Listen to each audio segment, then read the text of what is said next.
Est-ce que vous savez qu'il y a des démons, des esprits maléfiques qui se promènent sur la face de la terre sous la forme humanoïde? Et que si vous n'avez pas le discernement des esprits, vous pourrez rencontrer ces derniers et ceci détruira littéralement votre vie ainsi que votre destinée.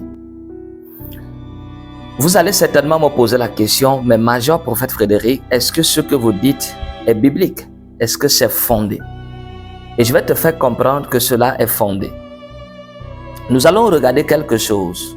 Dans le livre de Genèse chapitre 6, la Bible va nous dire, les géants étaient sur la terre en ce temps-là, après que les fils de Dieu furent venus vers les fils des hommes et qu'elle leur eut donné des enfants. Ce sont les héros qui furent fameux dans l'Antiquité. Donc, la parole de Dieu va nous faire comprendre, le livre de Genèse va nous faire comprendre qu'il y avait des géants.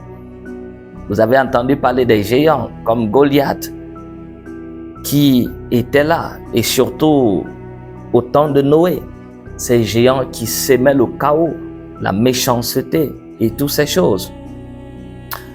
D'où venaient ces géants? Ces géants étaient venus des rapports intimes entre les femmes, des humains et des êtres spirituels, des anges déchus venus du ciel.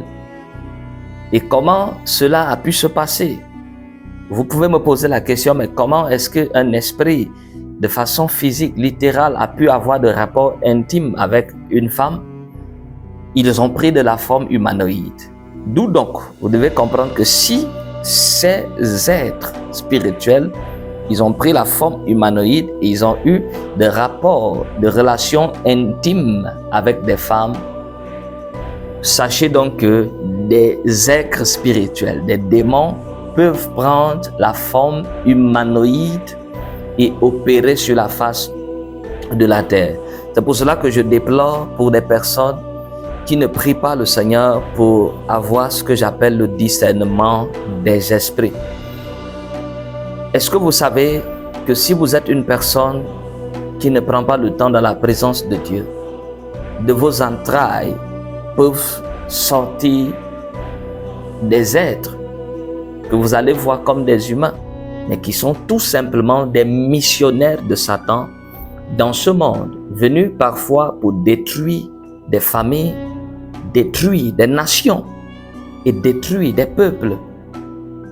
Je vais certainement vous dire que certaines personnes qui ont sémé le chaos dans le monde, dont je ne citerai pas le nom, cela est sûr et certain que certaines de ces personnes n'étaient pas des humains, mais c'était des démons qui sont passés par les ventres des femmes et ont commencé à exercer, à opérer dans le monde pour détruire et déstabiliser le monde.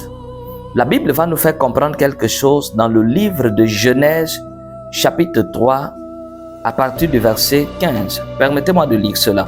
Genèse, chapitre 3, je vais aller à partir du verset 15. Regardons ce que la Bible va nous parler clairement. La Bible dit, « Je mettrai inimitié entre toi et la femme. » Dieu s'adresse au serpent. Il dit, « Je mettrai inimitié entre toi et la femme, entre ta postérité et sa postérité. Celle-ci t'écrasera la tête et tu lui blesseras le talon. » La Bible va... Qu'est-ce que la Bible nous dit? La Bible dit, je mettrai inimitié entre deux postérités, la postérité du serpent et la postérité de la femme. Il y a beaucoup de personnes qui prennent ce passage au sens littéral, qui pensent que c'est une guerre entre le serpent qui est le reptile et le serpent qui est et la femme. Non, il s'agit ici d'une race à la forme humanoïde, mais qui en réalité est une race de serpents. C'est pour cela que lorsque Jésus va venir, Jésus va leur dire race de vipères. Ça veut dire que ces personnes avaient la forme humanoïde. En réalité, ils n'étaient pas de la race humaine, ils étaient de la race du serpent.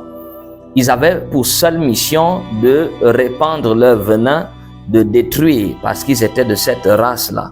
Donc aujourd'hui encore, dans cette génération, ces choses n'ont pas changé. Nous avons parmi nous certainement des humains qui ne sont pas en réalité des humains, mais qui sont des entités spirituelles et des êtres venus d'un autre monde. Demandons donc à Dieu le discernement afin de ne pas tomber au piège de Satan. Que Dieu vous bénisse, qu'il vous protège.